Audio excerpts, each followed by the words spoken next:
Hi friends, ഒരിക്കൽ കൂടി ശോഭാസ് കിച്ചണിലേക്ക് നിങ്ങൾക്ക് എല്ലാവർക്കും സ്വാഗതം. ആദ്യമേ തന്നെ ഞാൻ നിങ്ങൾക്ക് എല്ലാവർക്കും ശാന്തിയുടെയും സമാധാനത്തിൻ്റെതുമായ നല്ലൊരു ക്രിസ്മസ് പുതുവത്സര ആശംസകൾ നേരുന്നു. ഇനി നമുക്കെല്ലാവർക്കും നല്ലൊരു പുതുവർഷം ഉണ്ടാകട്ടെ എന്ന് പ്രാർത്ഥിക്കുന്നു. ക്രിസ്മസിൻ്റെ ഒരു സ്പെഷ്യാലിറ്റിയാണ് ക്രിസ്മസ് റിച്ച് ഫ്രൂട്ട് കേക്ക് അല്ലെങ്കിൽ പ്ലം കേക്ക്. ഈ ഫ്രൂട്ട് കേക്ക് നമ്മളെല്ലാവരും വീടുകളിൽ ഉണ്ടാക്കുന്നതാണ്. ഈ ക്രിസ്മസ് ഫ്രൂട്ട് കേക്ക് ഉണ്ടാക്കാനായിട്ട് ഒരുപാട് സമയവും മെനക്കേടും ഒക്കെ ഉള്ളതുകൊണ്ട് പലരും കടകളിൽ പോയി വാങ്ങിക്കാറാണ് പതിവ്. അപ്പം നല്ലൊരു ക്രിസ്മസ് ഫ്രൂട്ട് കേക്ക് അധികം സമയം കളയാതെ എളുപ്പത്തിൽ നമ്മുടെ വീടുകളിലുള്ള സാധനങ്ങൾ കൊണ്ട് തന്നെ രുചിക്കൊട്ടും കുറവില്ലാതെ രുചിക്ക് ഒരു കോംപ്രമൈസും വരുത്താതെ നല്ലൊരു കേക്ക് എളുപ്പത്തിൽ എങ്ങനെയാണ് തയ്യാറാക്കുന്നതാണ് ഞാനിന്ന് കാണിക്കുന്നത്. നിങ്ങൾക്ക് എല്ലാവർക്കും ഈ കേക്ക് ഇഷ്ടപ്പെടും. നിങ്ങൾ ഇതുപോലെ ഒന്ന് ട്രൈ ചെയ്ത് കഴിഞ്ഞാൽ ഞാൻ ഗ്യാരണ്ടി തരുന്നു, നിങ്ങൾക്ക് എല്ലാവരും നിങ്ങളിത് ഇഷ്ടപ്പെടും. നമുക്ക് ഈ കേക്ക് ഒന്ന് ഉണ്ടാക്കി നോക്കിയാലോ. പ്ലം കേക്കിന് വേണ്ടിയിട്ട് ഡ്രൈ ഫ്രൂട്ട്സ് റമ്മിലോ അല്ലെങ്കിൽ ബ്രാൻഡിയിലോ കുതിർത്ത് വയ്ക്കണം. അത് ഞാനിവിടെ ഒരു മാസം മുമ്പ് തന്നെ ഒരു 200 ഗ്രാം ഡ്രൈ ഫ്രൂട്ട്സ് കുതിർത്ത് വെച്ചിരുന്നു. ഇത് ബ്രാൻഡിയിലാണ് കുതിർത്ത് വെച്ചിരുന്നത്. ഇതിനകത്ത് റൈസിൻസ് ഉണ്ട്, കിസ്മിസ് ഉണ്ട്, പിന്നെ ഡേറ്റ്സും ഉണ്ട്. 2-3 തരത്തിലുള്ള മുന്തിരിങ്ങയുണ്ട്. ഇത് നമുക്ക് എന്ത് ഡ്രൈ ഫ്രൂട്ട്സ് വേണമെങ്കിലും ഉപയോഗിക്കാം. നമുക്ക് എന്താണ് അവൈലബിൾ ആയിട്ടുള്ളത് അതിനനുസരിച്ച് ഉപയോഗിക്കാം. പിന്നീട് ഞാൻ 100 ഗ്രാം നട്ട്സും എടുത്തിട്ടുണ്ട്. ഇത് 50 ഗ്രാം ആൽമണ്ട്സ് ആണ്, അത് ക്രഷ് ചെയ്തെടുത്താണ്. അതുപോലെ 50 ഗ്രാം കാഷ്യൂ നട്ട്സും. പിന്നീട് കുറച്ച് ഒരു കളറിന് വേണ്ടിയിട്ട് വിളയിച്ച ചെറിയും എടുത്തിട്ടുണ്ട്. ഇനി അടുത്തായിട്ട് നമുക്കൊരു മസാല തയ്യാറാക്കണം. അതിനായിട്ട് ഒരു കഷ്ണം പട്ട, ഒരു ചെറിയ കഷ്ണം ചുക്ക്, ഒരു ചെറിയ കഷ്ണം ജാതിക്ക, ഗ്രാമ്പൂ, അതുപോലെ 8-10 ഏലക്ക. ഇത് നന്നായിട്ട് പൊടിച്ച് ഒരു ടേബിൾ സ്പൂൺ പൊടിയാക്കി എടുക്കണം. അത് നമുക്ക് വേണം, അത് നമുക്ക് ആദ്യം ചെയ്യാം. ഇനി വേണ്ടിയ സാധനങ്ങൾ ഞാനിവിടെ എടുത്തിരിക്കുന്നത് 300 ഗ്രാം മൈദയാണ്, അതുപോലെ പഞ്ചസാര പൊടിച്ചത്. ഇതൊരു 250 ഗ്രാം ഉണ്ട്. 300 ഗ്രാം പഞ്ചസാരയാണ് വേണ്ടിയത്. അതിൽ നിന്ന് ഒരു 50 ഗ്രാം പഞ്ചസാര എടുത്തിട്ട് കാരമലൈസ് ചെയ്ത് വെച്ചിട്ടുണ്ട്. കാരമലൈസ് ചെയ്യുമ്പോൾ ഒരു കാര്യം പ്രത്യേകം ശ്രദ്ധിക്കണം, ഒരുപാട് കളറായി പോകരുത്. ഇതേ നിറത്തിൽ നമുക്ക് കിട്ടണം.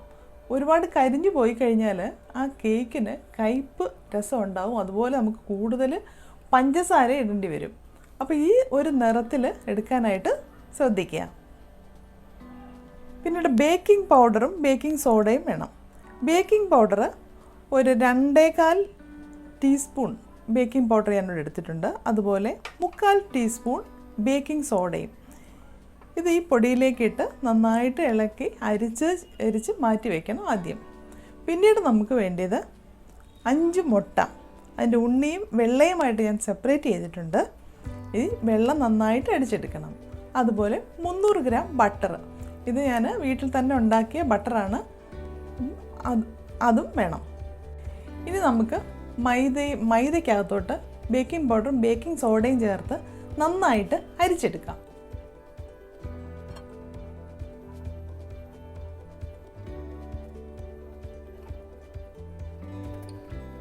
അതുപോലെ ഈ മസാല പൊടിച്ചെടുത്തതുകൊണ്ട് അത് നമുക്ക് ഇതിലേക്കങ്ങ് ചേർക്കാം. ഇത് 1 ടേബിൾ സ്പൂണാണേ.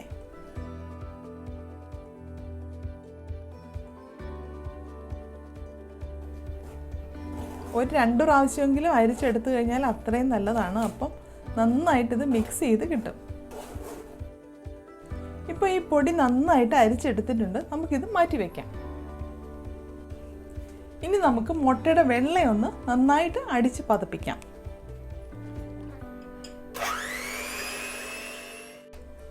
ഇതിലേക്ക് ഒരു ടേബിൾ സ്പൂൺ പഞ്ചസാരയും കൂടെ ചേർത്ത് നന്നായിട്ട് നമുക്കൊന്ന് ബീറ്റ് ചെയ്യാം. ഇങ്ങനെ പഞ്ചസാര ചേർക്കുമ്പോൾ ഇതിൻ്റെ പതയൊക്കെ നല്ല കട്ടിയായിട്ട് നമുക്ക് കിട്ടും.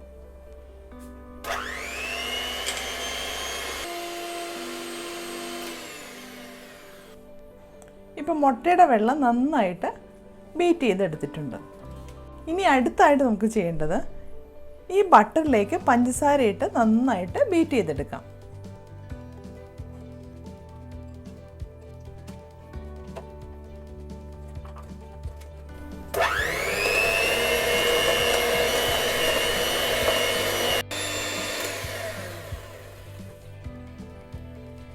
നമുക്ക് ഓരോ മുട്ട ചേർത്ത് അങ്ങ് ഒന്നുകൂടെ ബീറ്റ് ചെയ്യാം.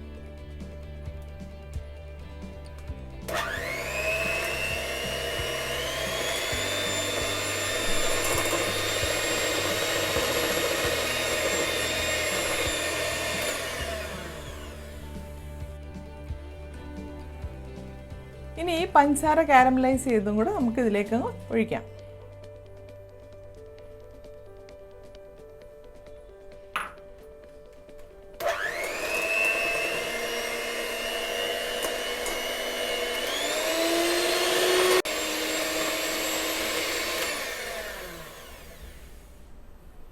ഇനി നമുക്കിതിലേക്ക് ഒരല്പം സോൾട്ടും കൂടെ ഇട്ട് കൊടുക്കാം. ഇത് അൺസോൾട്ടഡ് ബട്ടർ ആയതുകൊണ്ടാണ് ഞാൻ സോൾട്ട് ഇടുന്നത്.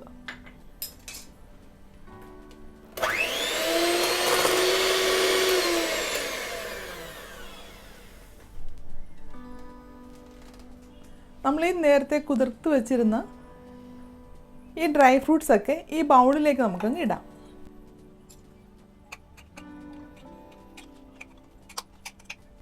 ഇനി ഇതിലേക്ക് നമുക്ക് ഒരു 2 ടേബിൾ സ്പൂൺ നമ്മൾ ഈ എടുത്തു വച്ചിരിക്കുന്ന മൈദയിൽ നിന്ന് ഒന്ന് ഇടണം. അപ്പോൾ നമ്മൾ കേക്ക് ഉണ്ടാക്കുമ്പോൾ ഈ ഡ്രൈ ഫ്രൂട്ട്സൊക്കെ അങ്ങ് അടിയിലോട്ടാകാതെ ആയിപ്പോവാതെ എല്ലായിടത്തും ഈവനായിട്ട് സ്പ്രെഡായിട്ടിരിക്കും.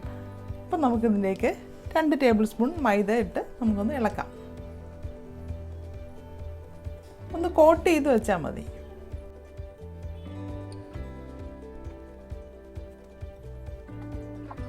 ഇപ്പോൾ ഇതെല്ലാം നന്നായിട്ട് കോട്ടായി കിട്ടിയിട്ടുണ്ട്.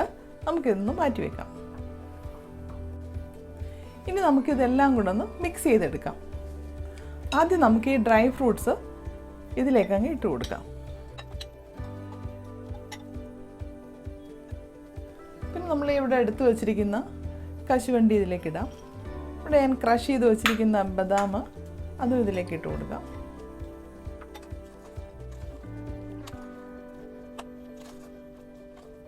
ഞാനിവിടെ ഓറഞ്ചിൻ്റെ തൊലി വിളയിച്ചതെടുക്കുന്നില്ല. അതിന് പകരമായിട്ട് ഓറഞ്ച് മാർമലേഡ് ഒരു 2 ടേബിൾ സ്പൂൺ ഞാൻ ഇതിലേക്ക് ചേർക്കുകയാണ്. അതുപോലെ നല്ല ഫ്ലേവറൊക്കെ കിട്ടുന്നതാണ് ഈ ചെറുനാരങ്ങയുടെ തൊലി. ഈ വെളുത്ത ഭാഗം എടുക്കരുത്. ഇതിൻ്റെ ഈ തൊലി മാത്രം ചെറുതായിട്ടൊന്ന് സ്ക്രേപ്പ് ചെയ്ത് ഇടണം. ഒന്ന് ഗ്രേറ്റ് ചെയ്തിട്ട് ഇതുപോലെ ഒന്ന് ഗ്രേറ്റ് ചെയ്തിടുക. ഒരു നല്ലൊരു ഫ്ലേവറാണ് കിട്ടുന്നത് ഇങ്ങനെ ചെയ്യുമ്പോൾ.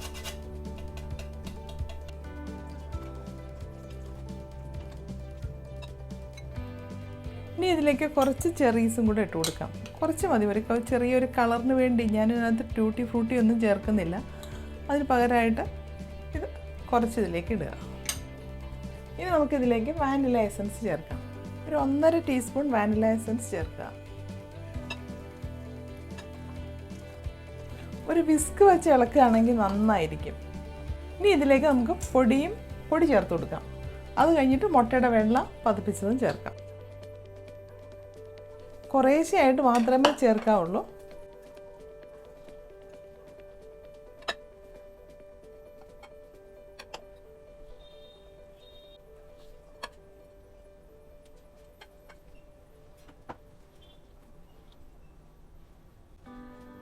ഇനി നമുക്കിതിലേക്ക് മുട്ടയുടെ വെള്ളയും കൂടെ ചേർത്ത് ഒരു സൈഡിലേക്ക് മാത്രം ഇളക്കുക.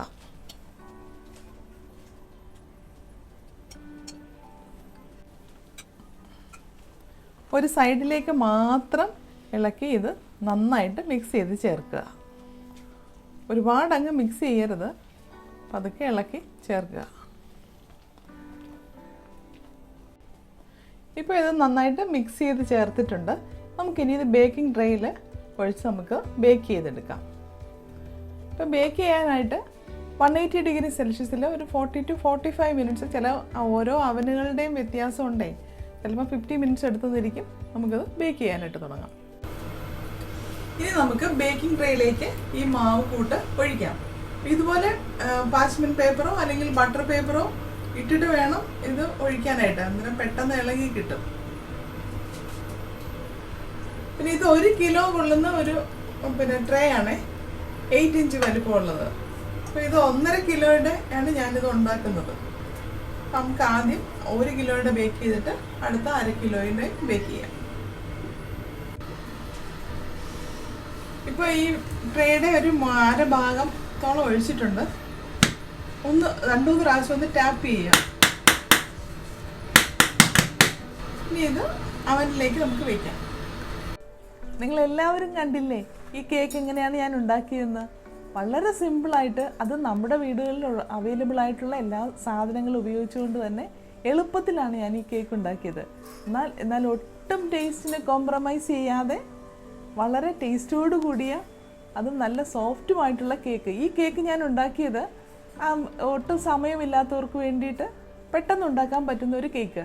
നിങ്ങളെല്ലാവരും ഈ ക്രിസ്മസിന് ഇതൊന്ന് ട്രൈ ചെയ്ത് നോക്കണം. തീർച്ചയായിട്ടും നിങ്ങൾക്കിത് ഇഷ്ടപ്പെടും. ഇനി ഒരു നല്ല റെസിപ്പിയുമായിട്ട് നമുക്ക് അടുത്ത എപ്പിസോഡിൽ വീണ്ടും കാണാം. Thank you for watching my video. പിന്നെ ഒരു കാര്യം കൂടി ഞാൻ നിങ്ങളെ ഓർപ്പിക്കുകയാണ്. ആരെങ്കിലും എൻ്റെ ചാനൽ പുതുതായിട്ട് കാണുന്നുണ്ടെങ്കിൽ ദയവായി സബ്സ്ക്രൈബ് ചെയ്ത് എന്നെ സപ്പോർട്ട് ചെയ്യണം.